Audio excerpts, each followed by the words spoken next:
തിരുവനന്തപുരത്ത് കാപ്പ കേസിലെ പ്രതിയായ കൗൺസിലർ സുഗതന്റെ അറസ്റ്റ് രാഷ്ട്രീയ ആയുധമാക്കാൻ ഒരുങ്ങി BJP. സുഗതന് പിന്തുണ നൽകുമെന്ന് തിരുവനന്തപുരം മേയർ വി രാജേഷ് പറഞ്ഞു.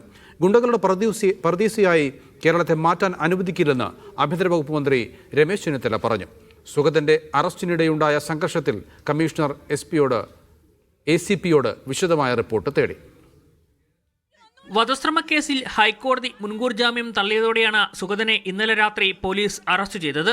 വൈദ്യപരിശോധന പൂർത്തിയാക്കി പുലർച്ചെ റിമാൻഡ് ചെയ്ത് തിരുവനന്തപുരം സെൻട്രൽ ജയിലിലേക്ക് മാറ്റി. നിലവിൽ 10 കേസുകളുള്ള സുഗതനെതിരെ പോലീസ് അതിക്രമത്തിനെതിരായ കേസുകൂടി പുതുതായി ചുമത്തി. സുഗതന് രാഷ്ട്രീയ നിയമ പിന്തുണ നൽകുമെന്നും 14-കാരനായ മകനെതിരെ പോലീസ് തോക്ക് ചൂണ്ടിയെന്നും തിരുവനന്തപുരം മേയർ വി രാജേഷ് ആരോപിച്ചു. സുഗതന്റെ 14 വയസ്സുള്ള വിദ്യാർത്ഥിയായിട്ടുള്ള മകന്റെ നേർക്കാണ് ആദ്യം തോക്ക് ചൂണ്ടിയത്.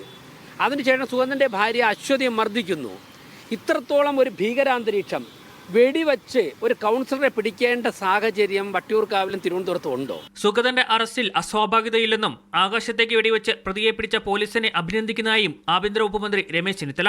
ഗുണ്ട എവിടെയുണ്ടെങ്കിലും ആ ഗുണ്ടാപ്പണി നിർത്തിക്കൊള്ളുക, നിയമപാലകർ അവരുടെ പിന്നിലുണ്ടാകും.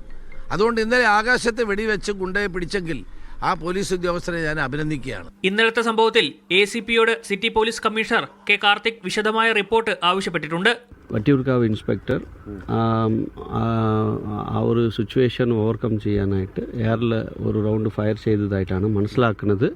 പ്രാഥമികമായിട്ട് മനസ്സിലാക്കുന്നത്. ഡീറ്റെയിൽ റിപ്പോർട്ട് നമ്മൾ ആവശ്യപ്പെട്ടിട്ടുണ്ട് ACP അടുത്തുനിന്ന്.